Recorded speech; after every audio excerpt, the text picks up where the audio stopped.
잠언 16장 16절부터 24절까지 제가 읽습니다. 지혜를 얻는 것이 금을 얻는 것보다 얼마나 나은고 명철을 얻는 것이 은을 얻는 것보다 더욱 나으니라. 악을 떠나는 것은 정직한 사람의 대로니 그 길을 지키는 자는 자기의 영혼을 보전하느니라. 교만은 패망의 선봉이요 거만한 마음은 넘어짐의 앞잡이니라. 겸손한 자와 함께하여 마음을 낮추는 것이 교만한 자와 함께하여 탈취물을 나누는 것보다 나으니라. 삼가 말씀에 주의하는 자는 좋은 것을 얻나니 여호와를 의지하는 자가 복이 있느니라. 마음이 지혜로운 자가 명철하다 일컬음을 받고 입이 선한 자가 남의 학식을 더하게 하느니라. 명철한 자에게는 그 명철이 생명의 샘이 되거니와 미련한 자에게는 그 미련한 것이 징계가 되느니라. 지혜로운 자의 마음은 그 입을 슬기롭게 하고 또 그 입술에 지식을 더하느니라. 선한 말은 꿀송이 같아서 마음에 달고 뼈에 양약이 되느니라. 아멘. 지혜를 얻는 것이 금을 얻는 것보다 얼마나 나은고. 지혜의 중요성을 알지 못하는 사람은 지혜보다 금을 얻기를 원할 것입니다. 지금도 금이란 가장 비싼 그러한 금속류 중에 하나지만 그러나 과거에 금의 중요성에 비하면 아마 상당히 가치가 떨어질 겁니다. 지금이야 금보다 다이아몬드가 더 귀하기도 하고 더 비쌀 만한 것들도 보석류 가운데 충분히 많이 있습니다. 과거에 금이란 것은 더 기술이 낙후됐기 때문에 금을 화폐 수단으로 쓰더라도 금을 찾고 또한 녹여내고 만들어내는 것이 상당히 어려웠다. 그래서 지금보다 훨씬 더 금의 가치는 귀합니다. 지금이야 이제 좀 덜하지만 과거 한 40-50년 전만 해도 이 사람들의 정말 열렬한 소망 중에 하나가 이 금 몇 돈이 되는 반지를 끼고 다니는 겁니다. 2돈, 3돈, 5돈 되는 굵직굵직한 반지를 손가락에 이리 끼고 저리 끼고. 그래서 옛날에는 그랬던 것 같아요. 남편이 아내에게 가난하게 살면서 내가 정말로 나중에 돈 많이 벌어서 금가락지 끼워줄게. 막 그런 거. 지금이야 다이아몬드겠지만 과거에는 금가락지 끼워줄게. 그런 것. 그래서 나도 언제 손가락에 금가락지를 끼워보나. 그런 시대적 상황과 삶 속에 살아보신 분들은 얼마나 이 금이 귀한지. 근데 그래서 지금으로 이해하면 그냥 돈이라. 돈 중에서도 굉장한 가치가 있는 돈이라. 금으로 만든 돈을 금전이라 그러는데 보통 이 금전, 금화 이런 것은 보통 서민들 같은 경우는 평생에 제대로 한 번도 만져보지 못한 돈이 될 때가 많습니다. 그리고 이제 꽤 가치가 높은 돈, 금보다 못하지만 그런 돈이 은이고 은화입니다. 은화. 그래서 은화, 금화, 그다음 그 아래에 이제 동전이죠, 동전. 그래서 우리나라 같은 경우는 상평 통포라든지 그런 이 철전이 많이 쓰였잖아요. 철로 만든 것 혹은 동으로 만든 동전들. 이것이 일반적으로 많이 사용되고 통용됐고 이에 화폐에서 훨씬 더 귀한 것이 은으로 만든 은전. 그리고 그 위에가 이제 최고의 위에가 있는 게 금전이 되었습니다. 그렇기 때문에 돈인데 돈 중에서 정말 굉장히 큰 돈, 이것이 금. 그리고 큰 돈이긴 한데 금보다 좀 낮은데 일반 서민들은 꽤 이렇게 만져보거나 잡아보기 어려운 그런 돈이 은입니다.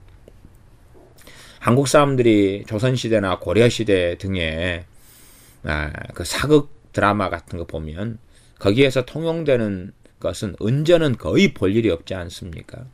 과거에 한국 역사를 좀 공부하는 사람들도 얼마나 이 은이 희귀하게 사용되었는지를 압니다.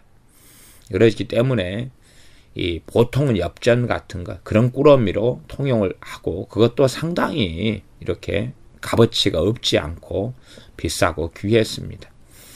그러면 금이나 은같이 요즘에 은 시세가 굉장히 떨어졌는데 그러나 그렇게 가치 없는 이야기가 아닙니다. 그러면 이 최근 들어서야 이 금을 얻는 것, 은을 얻는 것 이런 말씀의 이해가 이제 시대 상황상 상당히 떨어져 버렸을 수가 있습니다. 물론 지금 금 가치야 한 돈에 20 몇만 원이 하면서 막 기하급수적으로 올라가고 있긴 합니다. 그래서 금의 가치는 퇴락되지 않지만 은 가치는 꽤 떨어진 것 같습니다.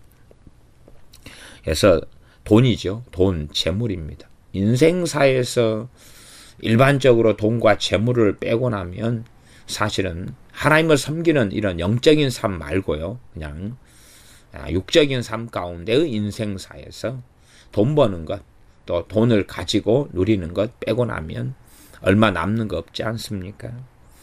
그래서 가장 중요한 것 두 가지를 16절은 말씀합니다. 지혜를 얻는 것, 명철을 얻는 것.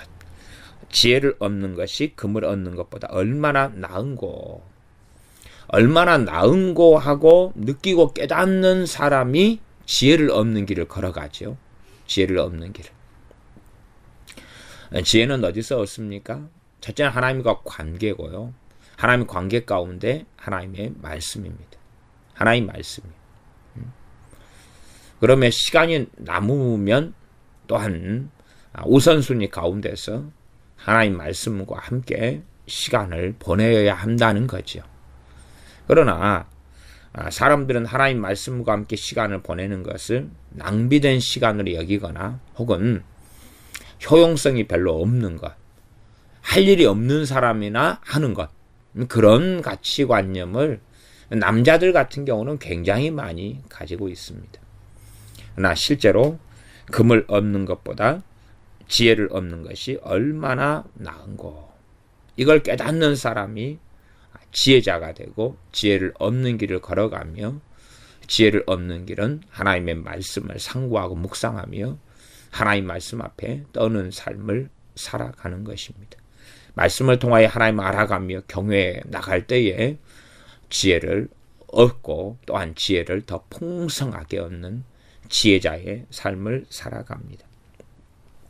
명철을 얻는 것이 은을 얻는 것보다 더욱 나으니라. 지혜와 명철을 비교했을 때에 지혜가 명철보다 앞서는 것을 알 수가 있습니다. 화폐가치상 금은의 차이.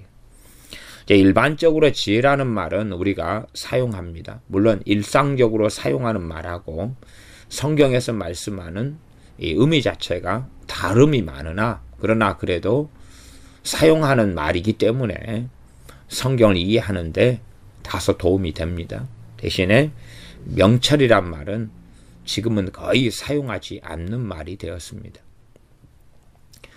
제 조카의 가운데 하나의 이름이 명철입니다.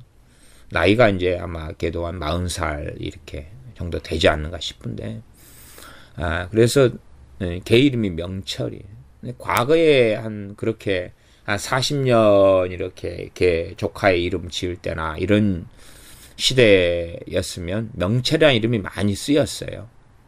근데 지금은 이제 명철이라는 단어 자체가 일상사에서 잘 쓰이지 않기 때문에 명철이라는 단어가 나와 있는 잠언의 구절들은 꽤 어려워지고 맙니다. 명철이라는 단어 뜻을 제가 잠언 가운데 자주 설명해 오고 있습니다. 그러나 다시 한번 설명할 필요성을 느껴서 설명합니다. 명철은 히브리어로 비나라 그럽니다. 비나. 비나. 우리가 하나님께 잘 빌어야 되죠. 비나. 기도해야 된다. 비나. 명철은 비나인데 이 비나 명철이 우리 개혁성경에서는 여러 가지로 번역이 됐어요. 어떨 때는 지혜로도 번역된 적이 있고 지식으로 번역된 적이 있고 지각으로도 번역되고요. 지혜, 지식, 지각, 통찰, 총명 이런 것들로 이 비나가 번역이 됐습니다. 그래서 그런 기본적인 이해, 말하자면 비나가 좀 복잡한 이야기지만 신명기 4장 6절에서는 지식으로, 또 잠언 7장 4절에서는 지혜로, 이사야 27장 11절은 지각으로, 또 다니엘 8장 15절은 뜻 이렇게도 번역이 됐습니다. 그래서 번역이 그렇게 됐다는 이야기는 뭐냐 하면 이 비나라는 뜻 안에가, 비나라는 단어 안에가 이러한 뜻을 포괄하고 있는 단어가 비나다 그 말이에요. 일반적으로는 이해, 이해력, 총명, 통찰, 통찰력, 지각 이런 의미를 가집니다. 그래서 우리가 잘 쓰는 말로는 이제 총명이나 통찰은 아직도 쓰죠. 예, 총명, 통찰, 총명. 그래서 명철을 총명적으로 이해해도 괜찮겠습니다. 총명하다 하고 지혜롭다 하고 의미는 정확히 와닿지 않는 경우도 있으나 그러나 다른 단어인 것은 우리가 알 수가 있겠습니다. 그래서 명철이라고 이제 번역을 했어요. 그러니 명철이라는 국어 단어 뜻을 제가 설명드리겠습니다. 이 명철은 국어적으로는 일반적으로 총명하고 사리에 박다, 총명하다, 사리에 박다 그 말이고, 이 명자가 한문으로는 밝을 명자입니다. 이렇게 박다, 밝을 명자는 앞에가 날일자하고 다을자가 합쳐진 거죠. 밝은 것, 가장 밝은 것이 해와 달이기 때문에 해와 달을 합쳐가지고 밝을 명을 썼습니다. 명철. 그 다음에 철자도 밝을 철자입니다. 밝을 철자. 밝을 철 그러거나 이 슬기로울 철, 또 알다 할 때 알철 이런 자가 철자입니다. 그러니까 명철의 앞에 명도 밝을 명이고 뒤에 철도 밝을 철이나 슬기로울 철. 이게 뭐가 밝다 그 말은 훤하게 보고 알고, 그런 어떤 면에서 상식이 풍부하고 이 자연계의 순리나 질서 같은 것을 보는 시야나 시각이 있고 이런 것들을 전반적으로 명철이다 그럽니다.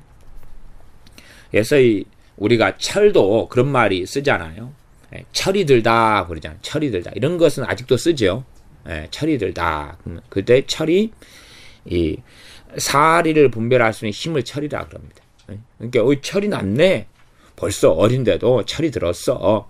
사리 분별을 할 수 있다 그 말이에요. 이게 철이 들다 이런 말은 지금도 쓰니까 그 철로 명철을 이해하면 좋겠습니다. 이게 한문이 틀리죠. 그냥 철자가 아니다 그 말이. 철, 동, 금은 철할 때 철이 아니라 슬기로울 철이고 맑을 철이다. 그런 이해를 가지면서 명철하구나. 그러면 어이고 철이 들어있는 거네. 철이 들어가 있는 거네. 요즘에는 이제 사람이 몸은 어른이 되어도 아이들 같은 경우가 철이 안 들어버리죠.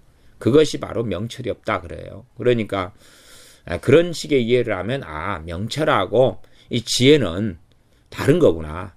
다른 거구나. 다른데도 거의 명철을 가진 사람이 지혜를 가지고 지혜를 가진 사람이 명철을 가지고 그러겠죠. 두 개는 상당히 가까운 이 형제가 아니면 사촌간 정도 이상이 되는 그런 의미가 될 겁니다. 그래서 명철을 얻는 것이 은을 얻는 것보다 더욱 나으니라. 낫다. 더욱 낫다. 그러니까 우리가 이 땅에서 돈을 좀 더 많이 버는 것, 그런 돈을 굉장히 귀하게 여기는 것, 이런 가치보다 지혜와 명철의 가치를 높이 쳐야 되고 그것이 훨씬 없는 것이 귀하다.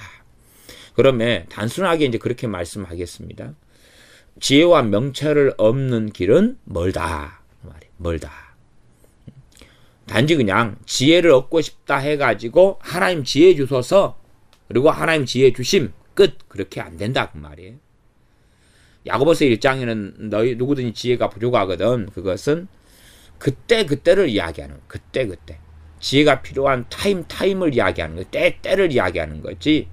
하나님께 지혜를 구했더니 30년 쓸 지혜를 주시고 그런 것을 이야기하는 게 아닙니다. 하루 중에도 몇 차례씩이라도 지혜를 구하면 주신다는 거지, 한 달 쓸 지혜, 1년 쓸 지혜를 주시는 걸 이야기하는 게 아닙니다. 그렇기 때문에 지혜를 얻는 것은 머나먼 여정이고 과정이다.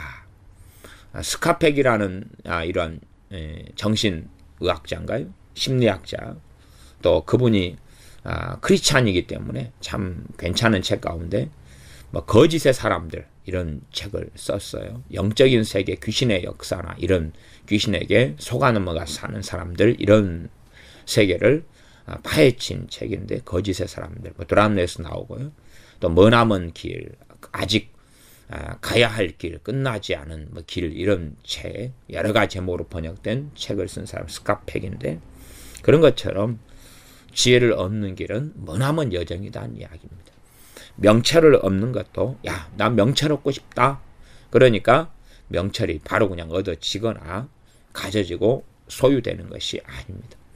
하나님 앞에서 길입니다. 하나님 앞에서 길이고, 그것은 인내가 필요한 길이고 먼 여정을 가야 되는 것이지, 원한다 해서 쉽게 얻거나 잠언 몇 번 읽는다 해서 쉽게 얻어지거나 하는 것하고는 다릅니다. 소위 말하면 지혜의 근본이 여호와 하나님을 경외하는 것인데, 여호와 하나님을 경외하는 것이 그냥 그렇게 이제 앞으로 나 살고 싶어, 내 자녀들한테 너희들 하나님을 경외해라, 그렇게 좀 가르치면 자녀들이 하나님을 경외하는 삶이나 길을 걸을 수 있게 되는 것이 아니라 그 말입니다. 머나먼 길이다. 머나먼 길입니다. 어느 때부터 이제 얻기 시작하면 더 빨리 가속화되고 더 많이 얻어질 수 있을 겁니다. 17절, 악을 떠나는 것은 정직한 사람의 대로니. 악을 떠나는 것, 악을 떠나는 삶을 사는 것, 이것이 정직한 사람, 정직하다. 그 말은 하나님 앞에 올바른 길을 걸어간다. 이런 사람이 걷는 대로, 넓은 큰 길이 악을 떠나는 것이다. 악의 근거, 악에 대한 이야기는 하나님 말씀이 기준입니다. 세상 윤리와 세상의 판단의 기준이 아니라 하나님 말씀의 기준이기 때문에 첫 번째는 십계명을 봐야 됩니다. 하나님을 섬기라. 두 번째는 이계명, 우상을 만들거나 우상에 절하지 말아라. 우상 숭배하지 말아라. 3계명, 여호와 이름을 망령 때 일컫지 말아라. 4계명, 안식일을 기억하여 거룩히 지키라. 안식일은 하나님과의 관계죠. 하나님을 영화롭게 하는 삶의 시간들을 가지고 그 시간의 주인이 하나님이신 것을 인정하면서 자기의 생활과 삶 속에서 전능하신 하나님을 영광스럽게 하는, 또한 하나님과 만나며 그분 앞에 엎드리며 전능하신 하나님의 말씀을 상고하는 그런 시간들로서 하나님께서 구약에 명하신 것이 안식일입니다. 단지 육체적인 쉼의 의미만 가지고 있는 게 아니라 그것은 훨씬 부수적인 것이었습니다. 하나님의 백성들은 당연히 하나님과의 나를 정한 시간들을 가지고 하나님을 섬기는 거지요. 부모를 공경하는 것도 하나님의 명령이기 때문에 그런 것이 중요한 것입니다. 유교의 공맹 사상을 통하여 부모에게 공경하고 효도할 수 있으나 그것은 그렇게 한다 해서 그것이 선이 되지도 않고 그것이 하나님 앞에서 가치 있는 게 되지 않습니다. 왜냐하면 하나님을 위하여 하나님 앞에서 십계명의 말씀에 따라 행하는 것과 유사할런지 몰라도 한 부류에 효도하는 사람은 유교의 공맹사상을 따라하는 것이고 한 부류의 사람은 하나님 앞에서 하는 거기 때문에 하나님 앞에서만이 의미를 가지게 됩니다. 그 길을 지키는 자는 자기 영혼을 보존하느니라. 그 길, 어떠한 길입니까? 정직한 사람의 길입니다. 바른 길, 올바른 길을 지키는 거지. 그런 사람이 자기 영혼을 보존한다. 그럼에도 불구하고 우리는 우리의 길을 지키고 이러기가 굉장히 어렵습니다. 그 길을 떠나기가 너무 쉽죠. 또한 넘어지기도 너무 쉽습니다. 그렇기 때문에 주님께서 보혜사 성령님을 보내신 것입니다. 진리는 명백합니다. 우리가 바른 길을 지키고 끝까지 자기 영혼을 보존하는 가운데 살아야 됩니다. 그러나 우리 주님의 십자가로 인하여 성령님을 보내주심으로 인하여 우리가 다 지킬 수 없는 그 길에 우리가 주님을 믿고 신뢰할 때에 주님께서 친히 성령님을 통하여서 우리의 길을 보존하고 지켜주게 됩니다. 그것이 칼빈주의로 하면 견인의 교리가 됩니다. 물론 우리가 하나님을 찾지도 않고 구하지도 않고 하나님을 의뢰하지도 않고 믿지도 않는데 견인의 교리가 이루어지는 것이 아닙니다. 그러니 성경에는 견인의 말씀들이 있으나 그것은 믿음에 근거한 또한 하나님을 의지하는데 근거한 말씀이지 자동적으로 제멋대로 살아가는데 그 영혼을 보존한다는 것은 성경에 존재하지 않는 개념입니다. 그러므로 바르게 견인을 이해하고 깨닫는 것, 그것은 너무나 중요하고 또한 치우치게 말씀을 벗어난 견인의 교리는 잘못된 것이 되어집니다. 그 길을 지키는 자는 자기 영혼을 보존하느니라. 우리의 길을 지키기 위하여 임하신 성령 하나님, 성령을 보내신 거룩하신 주님을 믿는 믿음 가운데 살 때에 우리가 넘어지려 할 때에 성령님께서 깨닫게 하시고 알게 하십니다. 그러니까 우리가 성령님 이럴 때는 어떻게 해야 됩니까? 주님 이럴 때는 어떻게 살아야 됩니까? 그렇게 물어가지고 성령 역사하실 수 있으나 그러나 그런 경우는 드물고 사실은 우리가 잘 알지 못할 때에 성령님의 감동, 감화, 인도하심, 이끄심이 나타납니다.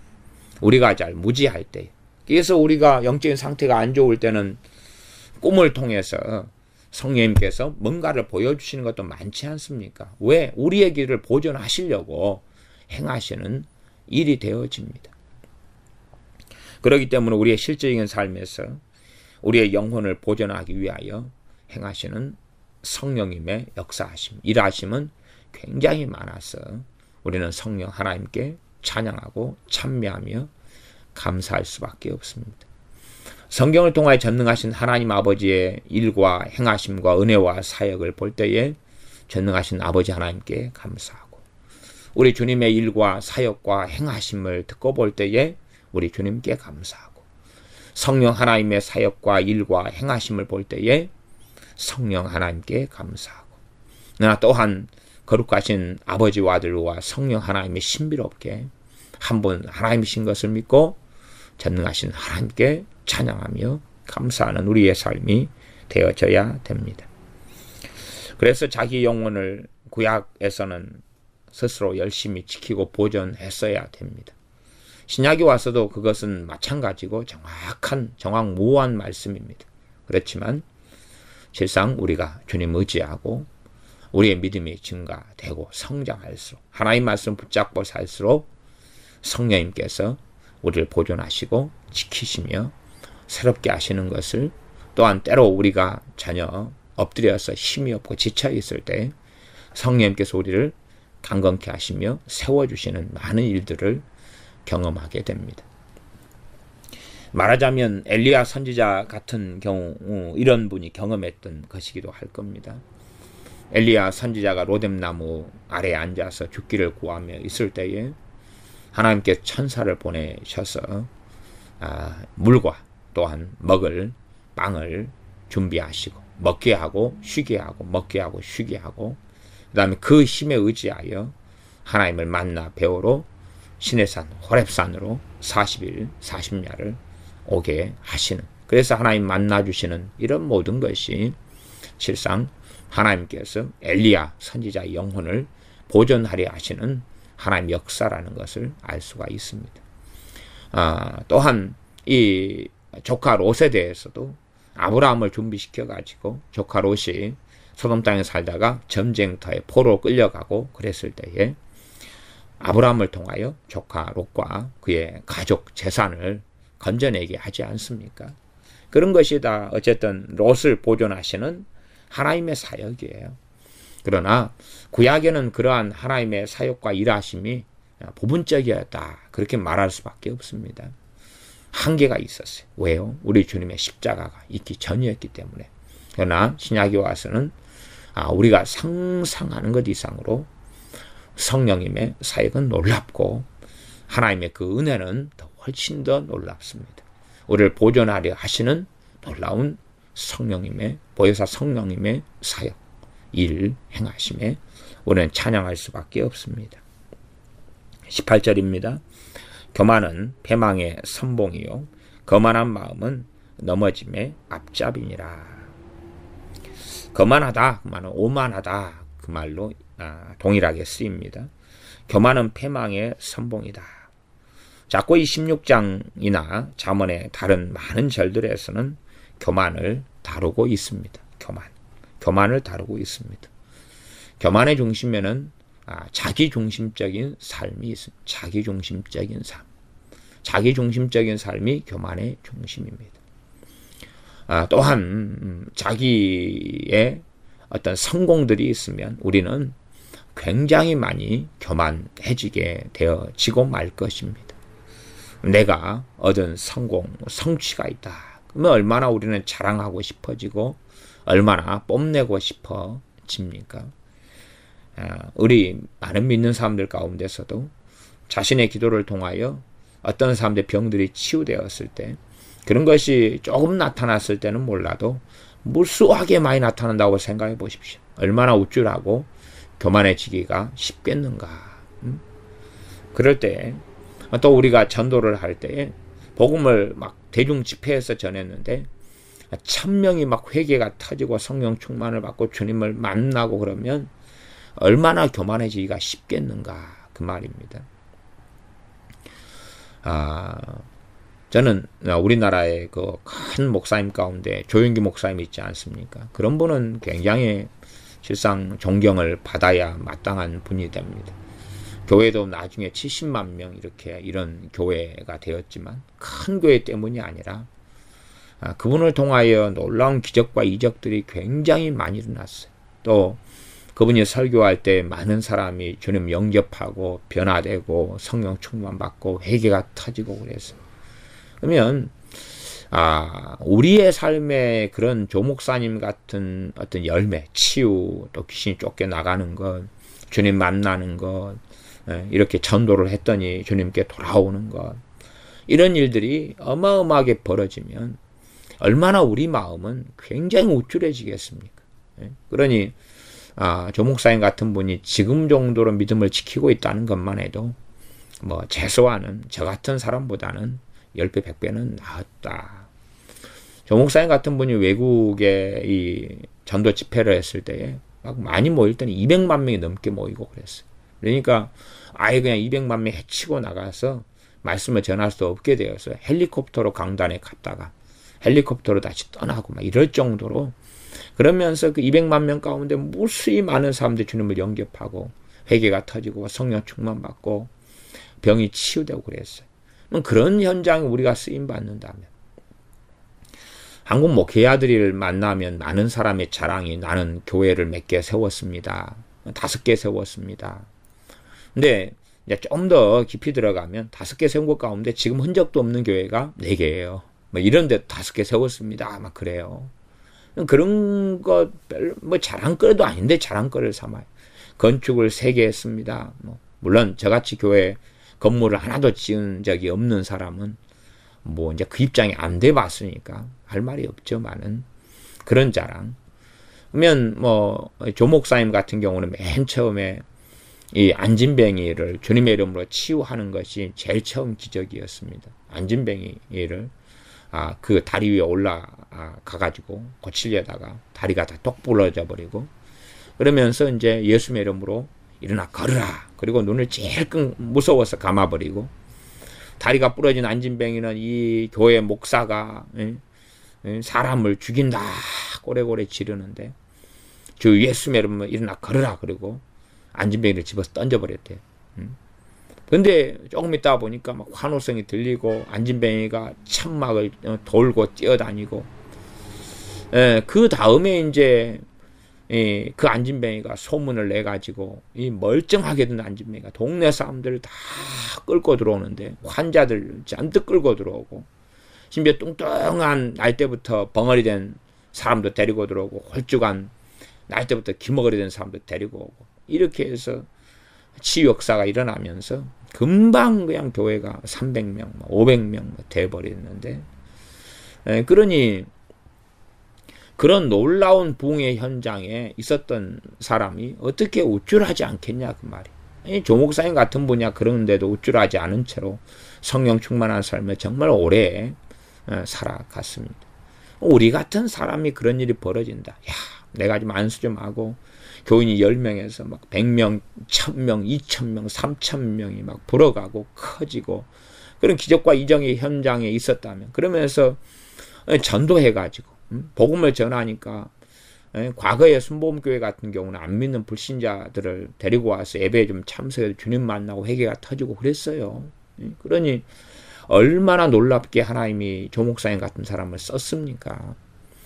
그러면 그런 현장에서 자신의 복음의 전도, 또한 안수, 우리 주님의 이름으로 행했지만, 이런 걸 통하여서 주님 영접하고 회개가 터지고 변화되고 이런 사람이 막 10만 명, 20만 명 이렇게 늘어가면 얼마나 이 정말로 하나님께 감사도 하지만은 와, 자기에게 주목하게 될 수 있는 여지가 커지냐 그 말이지요.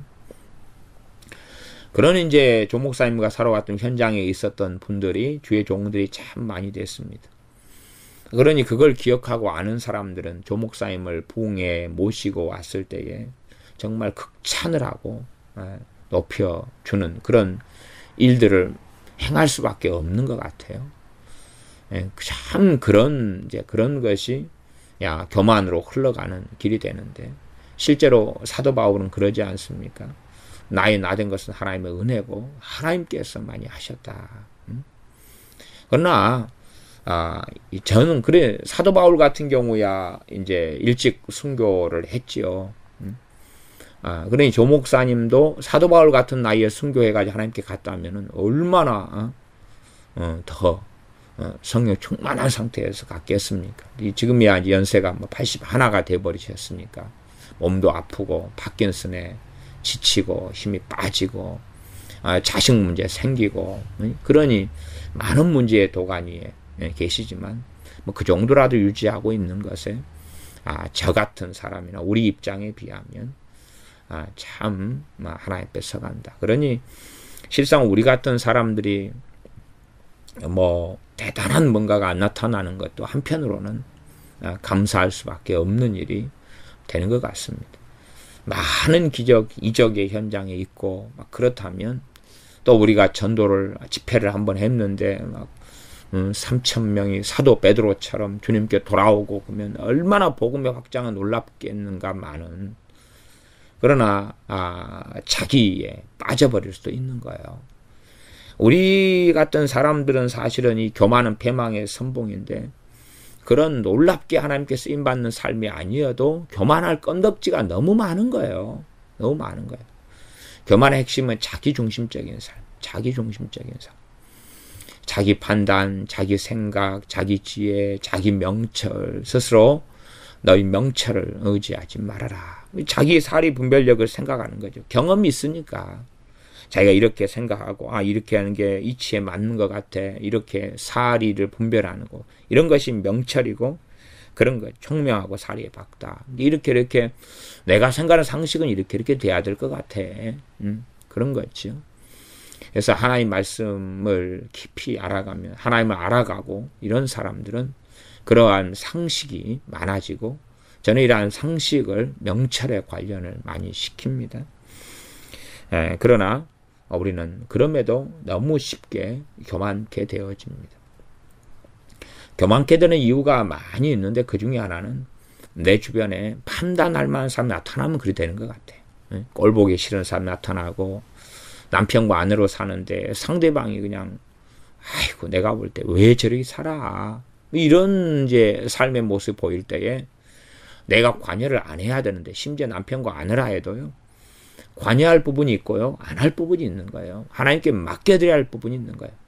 그래서 이 전체 그냥 단번에 변화는 안 되지만, 우리가 우리의 가족을 때마다 하나님께 맡겨드리고 어떤 문제와 부족함이 보일 때에 하나님을 의지하고 의뢰하면 그 기도는 효력이 있는 기도가 됩니다. 내가 저 남편이나 아내나 자식이나 부모나 좀 잔소리 좀 해야 되겠다. 저걸 아이고 왜 저래? 그 잔소리를 할 만한 일을 만나서 제가 볼 때 한 열에 한둘은 잔소리 해야 된다고 보여요. 열에 한둘은. 근데 열에 일곱 여덟이 제가 보는 견해가 그렇습니다. 우리는 열에 일곱 여덟이 잔소리고 열에 한둘은 하나님 의지라고 생각해요. 근데 저는 거꾸로 본다 그 말이에요. 그러니 그런가 그렇지 않은가는 우리가 잔소리를 하고 살아왔던 그것을 거꾸로 바꾸어서 잔소리를 해야 되는 경우인데 멈춰버리고 하나님께 아뢰서 저 부분을 하나님 관여하셔서 도와주십시오. 도와주십시오. 그렇게 해서 열에 일곱 여덟 아홉을 잔소리했던 것을 거꾸로 줄여서 한둘 아니면 셋 정도만 하고 나머지는 하나님하고 상의하고 하나님께 아뢰는 거죠. 하나님을 맡기고 하나님을 믿어드리고 하나님을 의지해서 그렇게 양자의 비율 프로테지를 바꿔가지고 퍼센트를 바꿔가지고 해보라 그 말이에요. 그러면 상황이 상당히 달라지며 우리의 기도가 우리의 가족에게 역사 안에 힘이 있다는 것을 보게 될 줄로 저는 믿습니다. 그래서 가족만이 아니라 직장에서 동료나 상사나 아니면 좀 넓은 대가족, 시어머니, 시아버지, 친정, 처가, 장인, 장모, 부모님, 형제들, 또 이웃 이렇게 넓은 범위들까지 펼쳐가더라도 훨씬 더 우리의 기도가 유효하고 효력이 있다. 그러나 내가 잔소리할 건 다 하면서 야단칠 건 다 자식이다 하면 치면서 하나님 내 자식을 변화시켜 주시옵소서. 그건 효력이 없습니다. 남편이나 아내에게 아이고 왜 그래 잔소리할 거 다 하고 내 할 말 다 하고 꼴 보기 싫은 거 다 이야기하면서 하나님 내 아내나 남편을 변화시켜 주시옵소서. 저는 그런 기도는 효력이 없다. 그런 기도 효력이 없다. 그래서 우리가 하나님을 남편, 아내든 자식이든 부모, 형제든 변화되어져야 되었던 삶이나 행동의 부분에 있어서 하나님을 먼저 의지하고 구할 때에 그럴 때에 내가 잔소리하고 말하고 불평하고 때로 불만하고 짜증내고 신경질 내고 하는 것에 하는 것보다 말할 수 없이 많은 역사가 나타난다. 그렇게 해서 그 삶의 자리자리마다 하나님 의지하고 나아갈 때 이것이 모여가지고 사람의 변화가 나타나는 거예요. 우리는 그냥 내 마음대로 그냥 사람과 관계를 엮어가면서 하나님 변화시켜 주시옵소서 그러니까 하나님 보실 때 어떻게 했느냐 그 말이에요. 그런 기도가 효력 있지 않다 그 말이에요. 효력 있지 않다. 어떤 사람의 관계 속에 내가 성령의 역사하심으로 행하지도 않으면서 내가 내 육으로 내 혈기로 분노로 짜증으로 신경질로 막 하고 싶은 말이 있으면 막 자식한테 퍼부어대면서 하나님 내 자식을 변화시켜 주시옵소서 그러면 하나님께서 뭐라고 그러시겠습니까? 너가 나를 조롱하냐? 너가 나를 우롱하냐? 그것이 여호와 이름을 망령때 일컫는 거거든요. 함부로 그냥 하나님의 이름을 사용해서 하나님의 이름을 망령때 일컫는 핵심은 뭐냐 그러면 기도예요. 기도예요. 자기 멋대로 자기 유격으로 기도하는 거예요. 그러나 실제적인 삶에 있어서나 관계에서는 하나님 의지하지 않은 채 하나님께 책임을 떠넘겨버리지. 의지할 부분은 의지하지 않고 다 그냥 자기 육으로 살았으면서 하나님께 그 결과물을 내놓으라고 하는 것이 기도에 있어서는 여호와 이름을 망령때 일컫는 것입니다. 그런 것이 우리의 삶의 교만의 한 모습이에요. 교만에는 굉장히 많은 부분들이 있어요. 굉장히 많은 모습과 모양이 있습니다. 그러니 우리 안에 있는 교만을 죽을 때까지 발견해 가도 우리는 못 발견합니다. 못 발견해요. 정말로 우리가 실제적으로 하나님 보실 때에 겸손한 자가 된다 그러면 하나님과 동행하지 않을 수가 없습니다. 하나님과 함께 살지 않을 수가 없는 거예요. 그러나 우리에게 교만이 있는 수준만큼 하나님과 함께 못 살아요. 겸손한 자에게는 뭐가 있느니라? 은혜를 주시느니라 그랬어요. 베드로 전서 말씀인데 야고보서 말씀인데 교만한 자에게는 하나님 대적하시고 겸손한 자에게 은혜를 주시느니라 그랬으니까 하나님께서 정말로 원하는 수준까지 겸손해진다면 그 은혜는 폭포수같이 쏟아질 거다 그 말이에요. 뭐 우리가 하나님의 은혜를 별로 못 받는 이유가 뭡니까? 교만하니까 그런 거예요. 교만과 겸손이죠. 교만과 겸손. 교만하니까 하나님의 은혜를 못 받는 거예요. 근데 우리가 충분히 겸손하다면 하나님의 은혜는 받을 자격이 없는 자, 거저 주시는 것, 값을 주님이 지불하심으로 그게 은혜인데 그 은혜는 끝이 없이 부어질 것입니다. 그러면 아이고 우리의 삶이 왜 이리 퍽퍽하냐, 왜 이리 마귀 공격이 많냐, 왜 이리 사는 것이 그냥 재미가 없냐, 뭐 은혜가 없다는 이야기예요. 그죠? 그러면 교만하다는 이야기예요. 물론 우리는 전혀 아이고 아무리 살펴봐도 내가 어디 교만한지를 모르겠다 그럴지 몰라도 답은 명백한 것입니다. 답은 명백한 것이. 패망의 선봉이다. 교만이 패망. 그다음 거만한 마음은 넘어짐의 앞잡이다. 거만한 마음까지 하나님이 이야기해요. 성경의 핵심은 마음을 자꾸 말씀하는 마음, 말, 행동. 그러지 사람들은 자꾸 자기 행동만 따지려고 그러는데 하나님은 거만한 마음을 이야기해요. 거만한 마음, 오만한 마음을 가지고 있으면 오만하고 거만한 사람은 자기 주장, 자기 말, 자기 감정, 자기 독선, 편견, 자기 판단에 따라 살아가요. 넘어진다고 말해요. 넘어져요. 근데 우리의 삶이 꼬이고 안 풀리고 하는 일마다 안 되고 그러면 우리는 당연하게 교만과 오만을 가지고 있는 거예요. 아니 말해서 뭐합니까? 하는 일마다 안 되는 형통하지 못하다.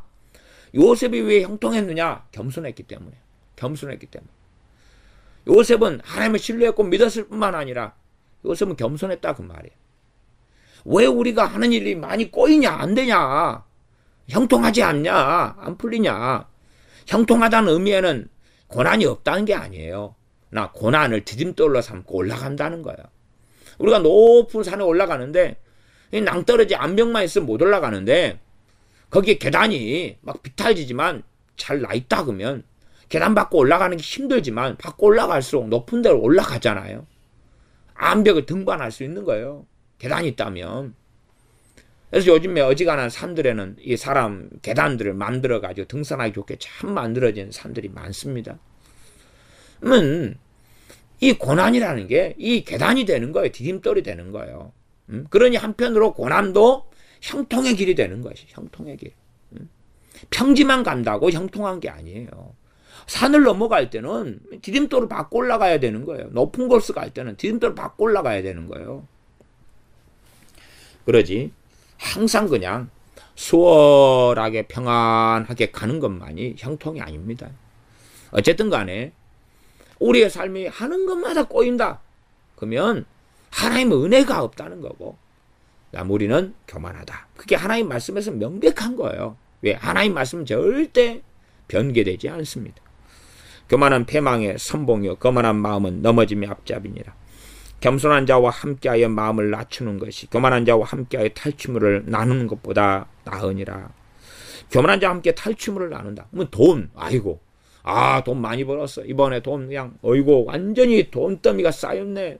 얼마인지 모르겠는데 그냥 어디 깔코리로 돈을 긁어도 되겠다. 이거 반반 나누자. 그런 것보다 교만한 사람과 살면서 그러는 것보다 겸손한 자와 함께하여 마음을 낮추는 것이 그것보다 훨씬 낫다. 응? 탈취물이면 돈이잖아요. 예를 들어서 노름을 했는데 그냥 뭐 잭팟인가요? 뭐 이런 것이 빠친코에서 당겼는데 터졌다. 탈취물이에요. 이런 것도. 그러면 얼마 터졌냐 그랬더니 3억 5천만 원이 터졌어요. 막 우두두 쏟아졌어요. 야, 너가 나와 함께 동행해 줬으니까 반 줄게. 반칭해 줄게. 와, 3억 5천에 반이 얼마야? 에? 이거 뭐 세금도 애들 안 떼는 돈이고 무시하다. 그런 것보다 겸손한 자와 함께하여 마음을 낮추는 게 낫다고 말해요. 왜냐하면 그렇게 많은 돈을 한꺼번에 일확천금적으로 얻는다 해도 행복한 것은 아닙니다. 행복한 건 아니에요. 이거 우리가 착각할 때는요, 돈 좀 없고 부족한 사람은 돈만 있으면 행복할 거라 생각해요. 그러나 나보다 내가 원하는 돈을 가진 사람을 만나보면 그 사람 안 행복하다 그래. 그 사람은 그 사람 나름대로 또 이렇게 됐으면 행복하겠다라는 걸 가지고 있어요. 응? 술 주정뱅이 남편을 둔 사람은요, 내 남편이 술만 안 마시면 내가 살겠다 그래. 근데 술 안 마시는 남편을 데리고 있는 사람은 이 인간이 그냥 맨날 회사 끝나자마자 그냥 집에 들어오니까 깝깝해 죽겠다는 거예요. 술 좀 마시러 나갔으면 좋겠다는 거예요. 별 사람 다 있어요. 이게 술만 안 마시면 살겠다 하는데 술 적당히나 안 마시는 남편을 두고 있는데도 아이고 뭐 살겠다는 사람도 엄청 많아요. 엄청 많아요. 응? 극단적인 이야기입니다만은 어떤 분은 아이고 진짜 내 남편이 바람이라도 피워가지고 딴 여자하고 살면 나서 가버렸으면 좋겠다 이런 사람도 있더라고. 그래가지고 딴 여자하고 같이 살림을 차리고 사니까 아이고 너무 좋다. 너무 좋다. 나를 괴롭히지 않아서 너무 좋다. 이런 분도 있어요. 진짜로 제가 만나보고 살아봤으니까 그런 분들과 함께 지내봤으니까 아는 거죠. 이게 사람의 어떤 입장이란 건 다 다른 것일 뿐이에요. 그러면 정말 중요한 것은 겸손한 자와 함께하여 마음을 낮추는 것이 중요하다고 하나님께서 말씀하고 계시는 거예요. 하나님 편에서. 다른 거 어떤 거보다도 가치 있는 것이 겸손인데, 그러면 겸손이 잘 모르겠거든. 겸손한 자와 함께 해라. 겸손한 자를 친구로 삼고, 겸손한 자를 동반자로 삼고, 동업자로 삼고, 교제하는 사람으로 삼고, 그래가지고 겸손한 자와 믿음 생활과 교회 생활 할 때도 겸손한 자와 함께 하다 보면 겸손을 배우게 되고 함께 마음을 낮추는 것. 이게 마음 낮추는 대상이 사람에게 계겠습니까? 하나님에게 계겠습니까? 하나님에게죠. 사람에게 나를 낮추는 게 아니에요. 하나님 앞에 낮추는 거예요. 하나님 앞에 마음을 낮춘 그것하고 사람하고 견해가 틀릴 때는 나는 사람하고는 때로는 싸우기도 해야 되는 것입니다. 왜 주님께서는 내가 너희에게 화평이 아니라 검을 주러 왔다, 불악해 하려 왔다는 것이.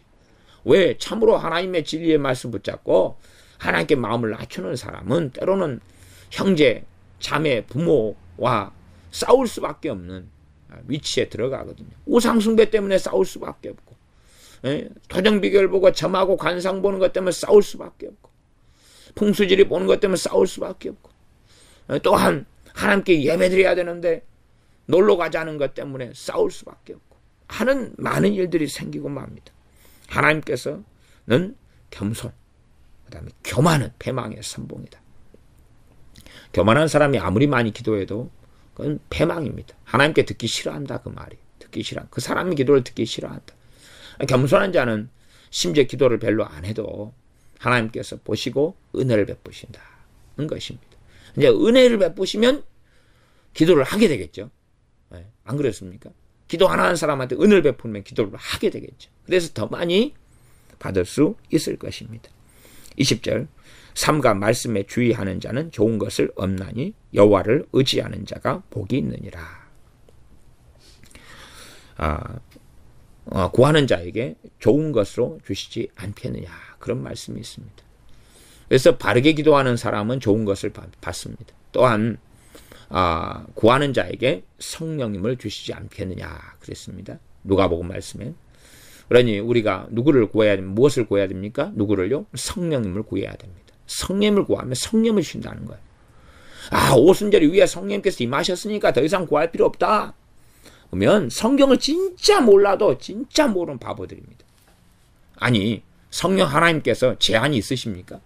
그래서 우리 주님께서도 성령님을 한량없이 부어주셨다 그러는 거예요. 한량없이. 그런데 성령님이 가두입니까? 그러면 삼일째 하나님을 믿는단 말입니까? 성령님을 하나님으로 알고 믿으면서도 성령님이 그냥 한번 임하시면 끝난다고 성령님을 자기 제한 속에 넣고 가둔단 말입니까? 참 어리석은 사람들이 많습니다. 우리 주님께 성령님이 한량없이 부어주셨는데 우리는 비록 그렇게는 못한다 할지라도 그것이 이제 우리가 정말 원하는 것이 되어져야 되고 하나님 뜻이라고 봅니다. 그럼에도 불구하고 우리의 어리석음들, 우리의 관악함, 강파감, 믿음 없음 등등을 통하여 한량없이 부어지는 성령의 역사는 우리가 대부분이 누리지 못합니다. 그러나 지금보다 더 부어지시는 성령님이 계셔야 됩니다. 지금보다 더 부어주시는 성령의 역사 속에, 성령의 기름 부음 속에 들어가야 됩니다. 지금보다 더. 그러면 구하는 자에게 성령을 주신다 하는 것을 우리는 믿어야 됩니다. 믿어야 돼. 구하는 자에게 성령을 주지 않겠느냐? 그걸 믿어야 돼. 구하는 자에게 좋은 걸 주시지 않겠느냐? 근데 믿는 사람들이 가장 좋은 거지.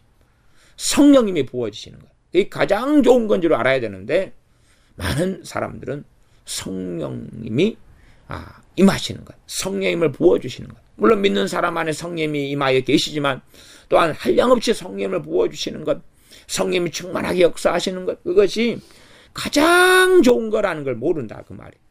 그 사람들이 그러면 좋다는 것은 뭘까?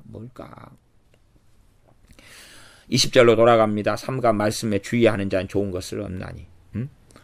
말씀을 통해 말씀 충만이 성령 충만을 가지고 와요. 진짜 좋은 게 뭐냐? 성령님. 진짜 좋은 게.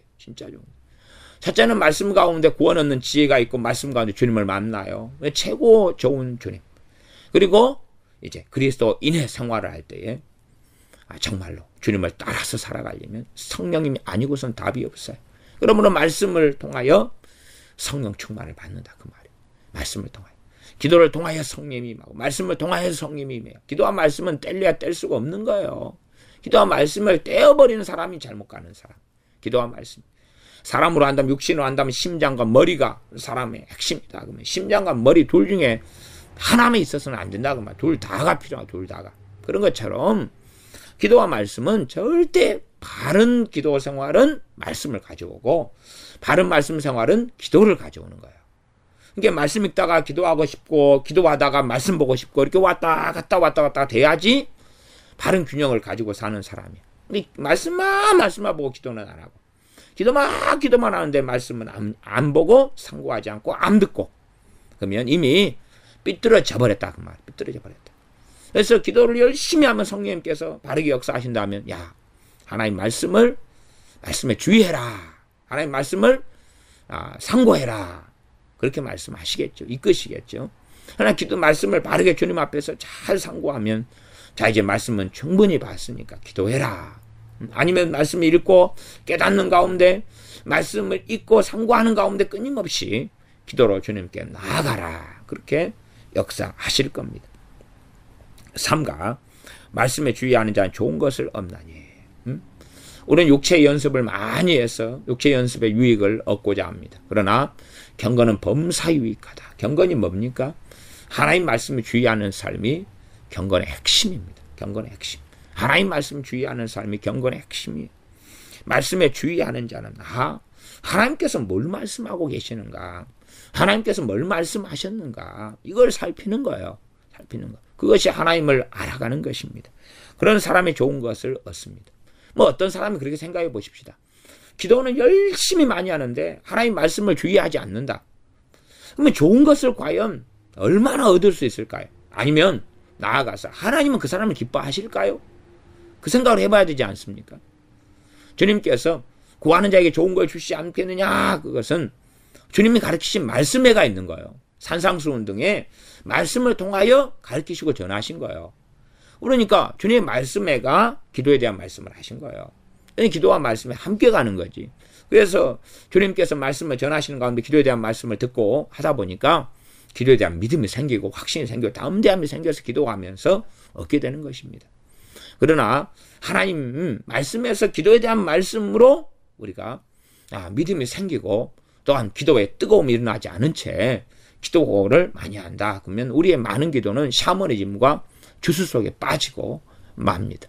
그래서 이방인들 하는 것처럼 많이 기도해야 들으실 줄 아느니라 하는 세계에 빠져서 정말 믿음으로 인한 반복의 기도가 아니라 주술과 샤머니즘적인 반복의 기도. 그러니까 반복 기도도 성령님이 시켜주시는데 어떤 반복은 그냥 꼭 주기도문 1000번, 10,000번 스톱워치처럼 계속 반복적으로 하면서 눌러대는 거예요. 몇 번을 했느냐 이렇게 되는 어리석은 사람이 많습니다. 믿음 가운데 하는 거예요. 믿음 가운데. 그 다음에 여호와를 의지하는 자가 복이 있느니라. 아니 말씀이 있어야 여호와 하나님을 알지 않습니까? 그래야지 바르게 의지할 수가 있는 거예요. 하나님 말씀을 통하여 하나님을 알아가지 않으면서 나 하나님 의지합니다. 그런 게 아니에요.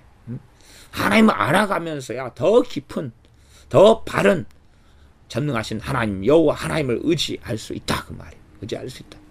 말씀 가운데 이제 신약에 와서는 주 예수님을 통하여 전능하신 여호와 하나님께서 우리 아버지가 되셨습니다. 그러니 주님께서는 자신의 십자가 또한 자신의 성육신 자신이 땅에 오심으로 인하여서 이렇게 기도해라. 하늘에 계신 우리 아버지여. 그렇게 하도록 하셨습니다. 그러면 전능하신 하나님께서 우리 아버지 되심을 바르게 알수록 하나님을 의지할 수가 있는 거예요. 말씀을 통하여 하나님이 어떤 분인가, 최소한 또 우리 주님을 통하여 전능하신 하나님과 우리의 관계가 어떻게 변했는가 하는 것을 알고 믿을 때에 여호와 하나님을 빠르게 더 깊이 있게 의지할 수 있습니다. 의지하는 자가 복이 있다 그럽니다. 기도도 하나님을 의지하는 기도가 있고요, 하나님을 의지하지 않는 기도가 있어요. 하나님께 책임을 떠넘기는 기도가 있고, 하나님께 책임을 전가하는 기도가 있고, 내가 해야 될 건데도 하나님께 뒤집어 씌우는 기도가 있고, 또한 아주 이상하고 기괴한 기도도 있어요. 그러나 하나님을 기도는 또한 의지하는 것입니다. 하나님을 빠르게 의지하는 기도가 있어요. 하나님을 의지하는 기도가.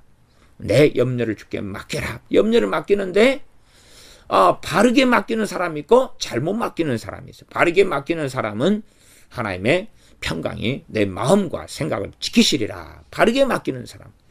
근데 잘못 맡겼다고 하는데 잘못 맡기는 사람은, 아니, 본질적으로 성경의 뜻한 대로 맡기는 게 아니라 잘못 맡기는 사람은 마음과 생각을 하나님께서 평강으로 지켜주시지 않아요. 21절입니다. 마음이 지혜로운 자가 명철하다 일컬음을 받고, 이게 이 지혜로운 자, 마음이 지혜로운 자, 명철하다. 그래서 지혜와 지금 명철이 거의 지금 함께 가는 것을 알 수가 있습니다. 지혜와 지식이 함께 가지만 지혜와 명철이 함께 가요. 그래서 마음이 명철한, 지혜로운 자가 명철하다. 아마 저는 명철한 자가 다 지혜롭다 이렇게는 안 봅니다. 필요 조건이나 충분 조건이냐 이런 입장으로 저는 봅니다. 근데 지혜로운 자는 명철을 가지고 있어요. 그러나 명철한 자는 지혜로운 자로 가는 길이든지, 혹은 명철한 자가 함께 지혜로운 자든지 그렇다고 봐요. 그러나 지혜로운 자는 다 명철하다. 지혜로운 자는 다 명철하다. 그러나 명철한 자가 다 지혜롭지는 않다. 명철한 자 중에서 어떤 사람은 지금 지혜로운 자가 되어져 가기 직전이나 지혜로운 자인 사람도 있지만 아직 지혜롭지 않은 자도 있다. 그렇게 봅니다. 말하자면 이 다윗의 모사였던 아히도벨은 명철한 자였다. 그렇게 저는 봐요. 명철한 자였다. 그러나 그가 잠언에 말씀하는 지혜로운 자는 아니었다. 잠언에 말씀한 지혜로운 자는 다윗을 하나님께서 버리시지 않는 한은 다윗의 바스바 간음이든지 다윗의 우리아의 교살이든지 아니면 다윗의 허물이든지 상관없이 압살롬 자리에 선 게 아니라 정말 하나님을 경외했던 사람은 하나님께서 그럼에도 다윗의 허물과 부족함과 어리석음에도 불구하고 다윗과 함께 했음을 볼 거다 그 말이에요. 근데 압살롬과 함께 아히도벨은 반역을 일으켰습니다.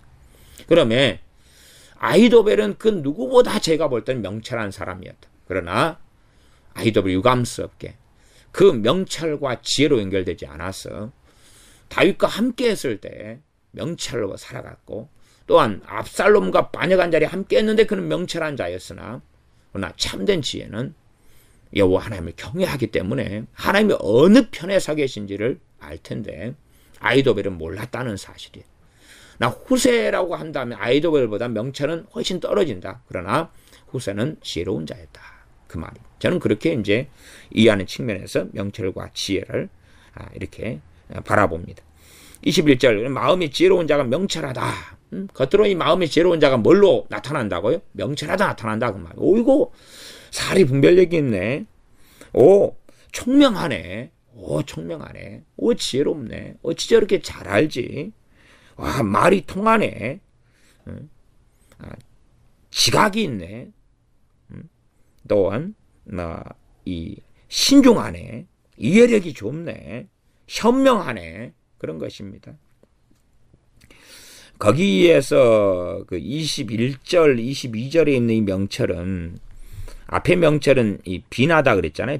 비나인데 뒤에 명철은 세켈이라는 단어입니다. 그래서 이 명철이 단어 자체가 틀려요. 틀린데, 그러나 이제 내용상은 이 세켈도 분별, 지식, 책략, 신중함, 지각, 이해력, 지혜, 현명 이런 걸 가지고 있으니까 세켈이나 비나나 유사한 비슷한 말이라는 걸 알 수가 있어요. 그래서 같이 우리나라 말로는 명철로 번역해 있고, 그리고 명철로 번역하는 게 저는 맞다 이렇게 보여져요. 왜 그러냐면 이 성경이든지 혹은 한글이나 영어나 표현을 할 때에 강조하기 위해서는 항상 어떤 말을 막 계속 사용합니까? 유사한 말, 비슷한 말을 계속 사용해요. 강조하기 위해서.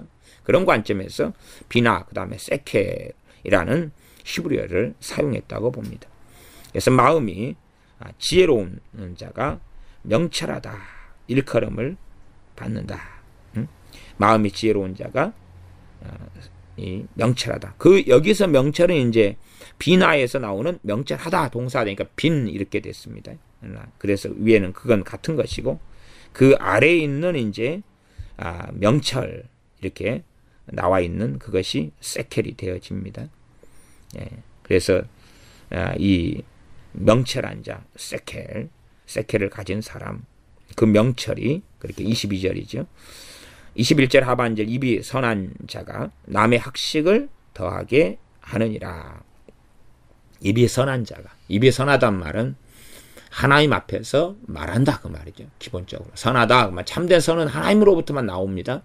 그러면 하나님 앞에서 살아가는 사람이 하나님 앞에서 말을 하고 선은 선한 것을 무엇을 통해서 압니까? 하나님 말씀을 통해 알아요.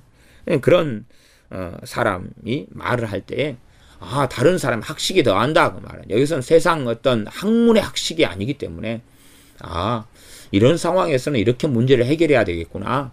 이런 상황에서 이렇게 하는 것이 옳고 바르구나. 그러면서 점점 이렇게 지식과 총명이 더해간다 그 말입니다. 그러면 입이 선한 자는 본질적으로 지혜로운 자가 입이 선하죠. 이런 사람과 함께 할 때에 점점점 그 사람도 지혜를 얻어가고 눈이 띄어져 가게 될 것입니다. 22절 명철한 자에게는 그 명철이 그 세켈이 생명의 샘이 되거니와 미련한 자에게는 그 미련한 것이 징계가 되느니라. 22절 하반절에 보면 상당히 놀라운 말씀이 있습니다. 징계가 뭐가 징계냐 하면 미련한 사람한테 미련한 것이 징계다. 그래서 미련한 사람은 미련하기 때문에 사건 사고를 많이 일으키죠. 사건 사고가 징계가 아니라 그 미련한 것 자체가 징계니까 징계의 결과가 사건 사고라는 걸 알 수가 있어요. 그러니 이 징계라 사람들이 생각하는 그거는 많은 사건들, 많은 어려움들, 많은 곤란과 공경들이 이 본문으로 한다면은 징계가 아니고 그건 자기의 미련한 것의 결과고 자기의 선택의 결과고 자기의 잘못된 미련의 삶의 결과고 징계는 뭐냐 그러면 미련한 것이다 그 말이에요. 미련한 사람은 결국은 그 미련한 것을 가지고 있어요. 이게 이 미련한 사람에게 미련한 자로 걷는 길을 걷는 이 사람에게 하나님께서 지혜를 안 주시고 그 사람 미련 상태에 내버려 둬버리시는 게 징계라 그 말이에요. 그리고 미련하기 때문에 이제 사기꾼을 만나고 미련하기 때문에 사기를 당하고 미련하기 때문에 잘못된 사람과 만나고 미련하기 때문에 미혹에 빠지고 미련하기 때문에 더러운 귀신이 역사하고 미련하기 때문에 어리석은 열매들을 맺고 살아간다. 그래서 미련하기 때문에 미혹하는 사람들 거짓 선지자 말을 듣고 넘어가고 해서 열매가 나타나는데 그 열매를 하나님께 치워달라고 기도하는 것은 사실상 해당 사항이 없습니다. 자기가 미련한 것이 징계고 그 미련하기 때문에 여러 가지 일들이 벌어졌어요. 그래가지고 그 벌어진 일 가지고 이제 기도를 하는 사람들이 정말 많지 않습니까? 하나님 이런 일이 벌어졌습니다. 이걸 빨리 좀 해결해 주십시오. 근데 그 일들은 결국은 미련한 것이라는 징계로 인하여서 자기가 선택한 것이. 왜? 미련한 것이라는 징계를 가진 사람은 지혜로운 길을 찾을 수 없고 알 수 없어. 근데 왜 미련한 것이라는 징계를 하나님이 주시느냐? 그가 미련한 자기 때문에. 미련한 자로서 미련한 길을 걷기 때문에 그래요. 미련한 자 안에는 포함되는 게 이 거만한 자, 교만한 자. 이게 다 미련한 자 안에 포함되죠. 포함돼요. 근데 이제 교만한 자가 다 미련한 자는 아닐 거예요. 어떤 경우는 지혜로운 자가 교만해질 수 있잖아요. 지혜로운 자. 하나님 말씀대로 사는 사람이 또 교만해진단 말이에요. 교만은 특성이기 때문에 교만해졌다가 겸손해졌다가 그런단 말이에요. 그러나 미련한 자 안에는 교만한 자가 있어요. 교만한 자가. 그래서 교만은 이제 특성이니까. 또 교만한 자로 완전히 고쳐져 버리면 이제 또 곤란한 일이 될 것입니다. 22절 상반절 미련한 자에게는 그 명철이 생명의 샘이 되거니와. 생명의 샘이 된다. 명철이 분별, 지식, 책략, 신중함, 지각, 이해력, 지혜, 현명함. 그러니까 그걸 통하여 이렇게 함정에 빠지지 않고 덫에 걸리지 않고 생명의 샘. 그래서 이 명철한 사람은 하나님 말씀에 대하여 분별력이 더 있고 바른 말씀 듣고 알고 이단이나 사이비에 덜 빠지고 그러죠. 그러면 이러한 명철이라는 것은 단지 세상적인 개념이 아니라 하나님 앞에서 개념으로 이해해야 돼요. 세상에서 얼마나 똑똑하고 사리 분별력이 있고 막 그러느냐. 그러나 그거 이전에 하나님 앞에서 신앙 속에서 믿음 가운데서 사리 분별력이 있느냐 그 말이에요. 말하자면 세상에서는 사리 분별력 지각이 막 있는데 은사 중단론을 그 사람이 믿고 주장한다. 그러면 명철한 게 아니다 그 말이에요. 명철한 게 아니다. 그러나 세상 사람들 은사 중단론이든 아니면 은사 지속론이든 관심이 없어요. 방언이 가짜다 뭐 이렇게 말한다. 그러면 하나님 앞에서는 그 명철한 사람이 아니에요. 방언이 가짜다. 그러나 세상 사람들은 세상에 명철한 사람하고 방언 진짜야 가짜냐고는 그들은 관심도 없고 알지도 못해요. 그러니 이런 명철을 하지 않은 사람들은 이 잘못된 교리들을 가져요. 잘못된 교리들. 또한 교리화시키지 않아야 될 때 교리화를 시켜요. 제가 견인에 대해서도 두 양자 간의 것을 말씀을 드렸어요. 그러면은 견인의 말씀을 가지고 잘못 적용하고 해석한 가운데 잘못된 방식으로서 견인을 명철하지 않은 자는 붙잡아요. 그러나 명철한 사람은 말씀 안에서 바른 견인을 붙잡아요. 그러나 이제 미련한 사람은 무조건 견인이다 그러면 다 공격하고 다 비난하고 비판해요. 그런 사람은 이 미련한 자의 길 속으로 들어갈 수밖에 없습니다. 23절 지혜로운 자의 마음은 그 입을 슬기롭게 하고 이 슬기하고 명철은 지금 연결되어 있죠. 그래서 이 철자가 슬기로울 철이다 그랬잖아요. 제가 슬기로울 철, 맑을 철, 또 알철 이런 건데 그러니까 슬기롭다하고 명철은 함께 가는 거예요. 지혜로운 자의 마음은 그 입을 슬기롭게 한다. 그럼 그 입에가 명철한 말이 있다 그 말이죠. 명철한 말이 있다. 또 그 입술에 지식을 더하느니라. 이게 지혜로운 자의 마음이니까 그 마음의 성령님께서는 지식은 하나님 아는 지식, 진리의 지식을 기본으로 합니다. 그렇기 때문에 하나님 말씀을 점점점 깨닫게 해주시고 그 입에서 슬기로운 지혜로운 자가 말을 하는데 그 입에가 성령 역사가 있기 때문에 자기가 자기 말을 듣고도 놀래요. 자기 말을 듣고 성령님께서 때로 애언적으로 때로는 자기 입에 이 슬기로운 말을 담아주셔가지고 말하게 되는 걸 자기 입을 통해 들어요. 그러면서 배워요. 거꾸로. 그러면서 지식이 더해갑니다. 그러니 우리가 어떤 사람에게 뭔 말을 할 때 되면 주님을 구해야 돼. 주님을 구하고 주님을 기다려야 돼. 주님을 기다리고 주님을 구할 때 할 말을 담아주시는 거예요. 주님께서 너희를 핍박하는 자에게 내가 때가 되면 할 말을 너에게 담아주시리라. 이건 이제 극단적인 핍박의 상황이나 실제적인 우리의 삶에서 우리가 주님 앞에서의 삶을 산다면 그게 지혜로운 자의 삶인데 그런다면 내가 내 마음, 경험, 가치관, 지식을 가지고 할 말이 있는데 기다리는 삶의 길을 걸어요. 주님을 기다리는 거예요. 주님께서 성령님의 역사하심으로 할 말을 담아주실 때까지 혹은 성령 하나님께서 내게 할 말을 담아주시는 것을 기다려요. 할 말을 주시는 것을. 그럴 때 내 입을 통하여 지식이 나옵니다. 진리의 지식이 나와요. 지식이 나와요. 그리고 사람을 세우고 살릴 수도 있고 나는 점점점 지식을 얻어가게 되어집니다. 그렇기 때문에 우리가 하고 싶은 말이 그걸 굴뚝 같다 그럽니까? 할 말이 굴뚝 같은데 연기가 굴뚝에서 나서 그럴까요? 어쨌든 할 말이 꿀뚝 같은데 정말 하고 싶은데 이걸 기다리는 거예요. 기다리는 거예요. 기다리고 성령님께서 내 입에 말을 담아주실 때까지 기다리는 삶을 살아야 돼. 기다리는 삶. 그래서 정말 내가 그냥 우라통이 때로는 치밀고 하고 싶은 말이 그렇게 많고 막 하는데도 멈추고 기다리는 삶을 살 때 하나님께서는 이제 명철하다.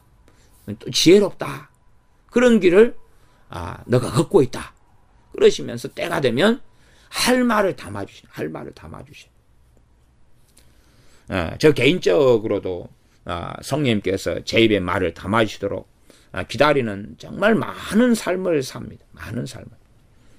제가 상담을 할 때도 누가 뭔가를 내가 경험했던 것이나 아니면 아는 것을 물어보더라도 할 말을 담을 때가 기다립니다. 답을 기다리지. 주님을 구하고 성령님께서 하실 말을 제 입에 담아줄 때를 기다리지. 이제 기다리면 그 말 자체를 알게 되는 게 아니에요. 이 입에가 말이 오거든요. 근데 저는 잘 몰라요. 알 때도 있지만은 지혜로 오면 알지만은 지식으로 오면 몰라요. 그러면 그때 되면 뭘 감진해요. 지금 말이 왔다는 것이 입에가 말이 왔다는 걸 제가 아니까 그때는 말을 해요. 말을 하면 지식이 나와요. 말을 하면 지식이 나와요. 어떨 때는 지혜로 오면 이제 이걸 풀어서 설명을 해야 돼. 입으로. 그러면 이제 풀어서 설명하면 돼요. 근데 대부분은 이제 기다리면 이 머리가 아니라 입에가 지식이 와요. 근데 몰라요. 근데 왔다는 걸 알아요, 그냥. 그래서 여러분들도 함께 그런 삶의 길을 걸어가면 알아요. 저야 이제 뭐 그렇게 살아온 것이 20년이 넘기 때문에 그런 20 몇 년의 경험을 가지고 있어요. 이게 지금도 누가 상담하는 것이 어떨 때는 야, 이거 너무 어려운 문제를 가지고 누가 상담하자 그러면 그냥 겁이 날 때가 있어요. 겁이 날 때는 이제 주님을 더 의지를 해야 돼요. 그러나 겁이 나든 안 나든 간에 입에 말을 담아주실 때까지 기다려요, 무조건. 그러니까 안 담아주셨는데 말을 하는 경우는 거의 없어요. 그 다음에 이제 전혀 아무리 기다려도 안 주시는 경우가 있어요. 그런 경우는 이제 너무나 그냥 상대방이 힘들어하는 경우는 제 개인적인 이런 그런 견해를 이야기해요. 이건 제 개인의 생각입니다. 주님이 성령님께서 말을 담아주실 때는 그냥 본인에게 판단하도록 이거 성령님이 하시는 겁니다. 뭐 그렇게 되면 잘못되는 것이라고 저는 봅니다. 그냥 이야기를 해요. 그냥 본인이 성령을 듣는 사람이 이것이 그냥 개인적인 어떤 사적인 의견이 아니구나 하는 것을 아실 거고, 그래서 그냥 이것은 뭐 주님께로 왔습니다. 구하고 뭐 기다렸더니 왔습니다. 그런 이야기는 안 합니다. 안 하고 그냥 이야기합니다. 그냥 이야기하고 본인이 성령의 역사로 받아들이면 깨닫고 아시고, 그렇지 않으면 잘 모르고 그러지만 주시면 이야기하고 안 주실 때는 이야기 안 하고 저도 모르겠는데요. 그러거나 잘 모르겠습니다. 생각해 볼게요. 그럴 때도 있고, 아니면 너무나 어쩔 때는 그래도 이야기해 줘야 될 때가 있을 때는 제 사견이라고 꼭 이야기를 합니다. 제 개인적인 생각인데요. 그러면서 이렇게 하는 게 어떨까요? 그런 이야기도 할 때들이 있습니다. 그래서 우리가 우리 입에 그 입술에 지식을 더하느니라 지식을 기다려야 돼. 그래가지고 이제 계속 하다 보면 하나님을 더 깊이 알게 되어져. 말씀을 더 깊이 알게 되어지고 이 지식이 내가 하는 이 지식을 담아주셔가지고 내가 말할 때 지식이 나오거든요. 넘어가겠습니다. 24절입니다. 선한 말은 꿀송이 같아서 마음에 달고 뼈에 양약이 되느니라. 참된 선한 말이 어디서 옵니까? 하나님으로부터 옵니다. 하나님으로부터. 그렇기 때문에 이 앞에 있는 23절과 연결되어서 저는 봅니다. 주님께 또한 성령님께 말을 담아주시길 기다리면 입에서 나오는 이 지식이 뭡니까? 선한 말이에요. 선한 말이 꿀송이 같아서 마음에 달아요. 누구 마음에요? 상대방의 마음에. 상대방의 마음에 달아요. 뼈에 양약이 된다. 그러나 이제 마음에 달다. 선한 말이 마음에 달다. 그랬어. 마음에 달다. 근데 상대방이 어떨 때는요. 말하자면 우리 주님으로부터 나온 말이 다 선한 말이었죠. 근데 바리새인들에게 마음에 달았어요? 안 달았어요? 안 달았죠. 안 달았어요. 그러니까 마음에 단 사람들이 있고 안 단 사람들이 있을 거예요. 안 단 사람들이 있을 거예요. 우리 스테반 집사님이 한 설교는 다 선한 설교였어요. 그러나 듣고 있는 사람들 마음에 안 달았어요. 안 달았어요. 예. 그러니까 우리가 어떤 사람이 되어서 선한 말을 듣느냐가 더 중요할 거예요. 예? 본질적으로는. 그러나 이제 선한 말의 꿀송이 갖고 마음에 달다. 그 사람이 하나님을 경외하는 사람이고 하나님을 찾고 구하는 사람이라면 이게 선한 말하고 그것하고 쫙 이어져 가요. 그래가지고 대부분은 마음에 달게 되어져. 그러나 하나님하고 어우러진 길을 걸어갈 때는 마음에 달지는 않아요. 힘들 수도 있어요. 괴로울 수도 있어요. 다른 영을 쫓아가거나 미혹되어 있거나 그러면 괴로워요. 그러나 주님을 사랑하고 주님을 구하며 그러나 우리는 죄도 많고 부족하고 잘 넘어져요. 근데 그렇게 하나님을 찾고 구하는 사람, 의지하는 사람에게는 선한 말 나오면 마음에 너무 달아요. 꿀송이 같이 달아요. 그러면서 삶이 해결되고 풀어지는 것을 저 개인적으로는 많이 경험을 합니다. 뼈에 양약이 된다. 뼈에 양약이 된다 그럴 때도 그 사람의 뼈에 양약이다. 인생과 삶을 고치기도 하고 그 사람의 건강을 가져오기도 하고 이런 말씀이 되어집니다. 기도하겠습니다. 아버지 하나님, 우리가 참으로 지혜를 얻는 사람, 명철을 얻는 사람, 명철을 얻는 것, 지혜를 얻는 것이 금이나 은을 얻는 것보다 훨씬 더 가치 있음을 기억하여 참으로 명철과 지혜를 얻기 위하여 하나님을 경외하며 하나님 말씀의 삶과 주의하여 좋은 것을 얻으나 좋은 것 중에 가장 좋은 분이 바로 성령님이시며 성령님께서 한량없이 역사하시며 성령님께서 충만히 임하시며 역사하시는 것을 우리가 믿고 깨닫는 가운데 참으로 진정 가장 좋은 성령님을 구하는 우리가 되게 하여 주시옵소서. 교만은 패망의 선봉이요 겸손한 자와 함께 하여 마음을 낮추는 것이 좋다 말씀하셨사온즉 우리가 교만한 자의 길을 걷는 것이 아니라 겸손케 되어지며 교만이 뭔지를 날마다 깨달아가서 은혜가 한량없이 주시는 그 은혜를 주시는 겸손한 자에게 주시는 그 은혜를 넘차고 넘치게 받아 살게 하여 주시옵소서. 말씀에 주의하여 좋은 것을 우리가 얻는 삶, 나아가 전능하신 하나님을 의지하여 좋은 것을 얻고 복을 누리는 삶을 살게 하여 주시옵소서. 우리 주 예수님의 이름으로 기도하옵나이다. 아멘.